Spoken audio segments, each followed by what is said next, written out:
30. Suhaib radiyallahu anhu reported that the Messenger of Allah sallallahu alaihi wasallam said, "There lived a king before you, and he had a court magician. As he, meaning the magician, grew old, he said to the king, 'I have grown old, so send me a young boy in order to teach him magic.' The king sent him a young boy to serve the purpose.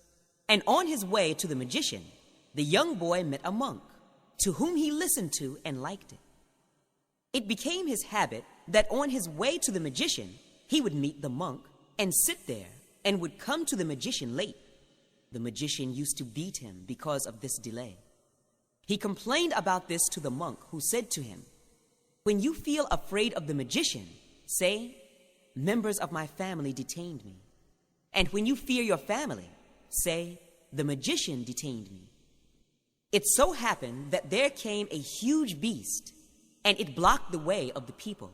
And the young boy said, 'I will know today whether the magician or the monk is better.'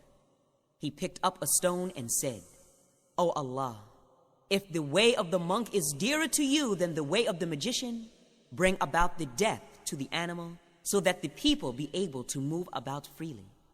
He threw that stone at it and killed it, and the people began to move about freely. He then came to the monk and told him the story. The monk said, 'Son, today you are superior to me. You have come to a stage where I feel that you would be soon put to a trial. And in case you are put to a trial, do not reveal me.' That young boy began to heal those born blind and the lepers, and he, in fact, began to cure people from all kinds of illnesses. When a courtier of the king, who had gone blind, heard about him, he came to him with numerous gifts and said, 'If you cure me, all these things will be yours.' He said, 'I myself do not cure anyone. It is Allah the Exalted alone who cures. And if you affirm faith in Allah, I shall also supplicate to Allah to cure you.' This courtier affirmed his faith in Allah, and Allah cured him. He came to the king and sat by his side, as he used to sit before. The king said to him, 'Who restored your eyesight?' He said, 'My Lord.' Thereupon he said, 'Do you have another Lord besides me?' He said, 'My Lord and your Lord is Allah.' So the king kept torturing him until he revealed the young boy. The young boy was thus summoned, and the king said to him, 'O boy, it has been conveyed to me that you have become so proficient in your magic that you cure the blind and the lepers, and you do such and such.' Thereupon he said, 'I do not cure anyone. It is Allah alone who cures.' And the king took hold of him and began to torture him until he revealed of the monk. The monk was summoned, and it was said to him, 'You should turn back from your religion.' But he refused.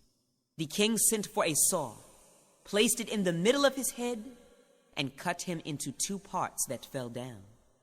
Then the courtier of the king was brought forward, and it was said to him, 'Turn back from your religion.' He too refused, and the saw was placed in the midst of his head, and he was torn into 2 parts. Then the boy was sent for, and it was said to him, 'Turn back from your religion.' He refused. The king then handed him over to a group of his courtiers and said to them, 'Take him to such and such mountain, make him climb up that mountain, and when you reach its peak, ask him to renounce his faith. If he refuses to do so, push him to his death.' So they took him and made him climb up the mountain, and he said, 'O Allah, save me from them in any way you like.' And the mountain began to shake, and they all fell down dead. And that young boy came walking to the king. The king said to him, 'What happened to your companions?' He said, 'Allah saved me from them.' He again handed to him some of his courtiers and said, 'Take him and carry him in a boat, and when you reach the middle of the sea, ask him to renounce his religion. If he does not renounce his religion, throw him into the water.' So They took him and he said, "O Allah, save me from them."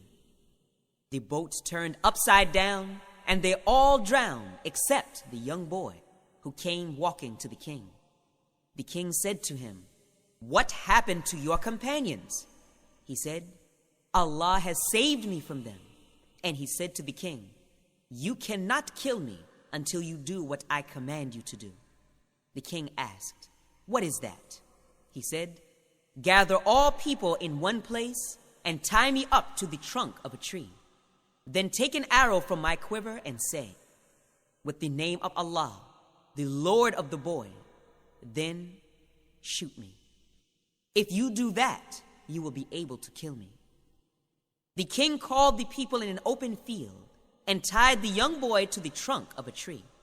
He took out an arrow from his quiver, fixed it in the bow, and said, "With the name of Allah, the Lord of the young boy." He then shot the arrow, and it hit the young boy's temple. The young boy placed his hand upon the temple where the arrow had hit him and died. The people then said, "We believe in the Lord of this young boy." The king was told, "Do you see what you are afraid of? By Allah, it has taken place. All people have believed." The king then commanded that trenches be dug and fire lit in them, and said, "He who would not turn back from his," meaning the young boy's, "religion, throw him in the fire, or he would be ordered to jump into it." They did so till a woman came with her child. She felt hesitant in jumping into the fire. The child said to her, "O mother, endure this ordeal, for you are on the right path." Collected by Muslim.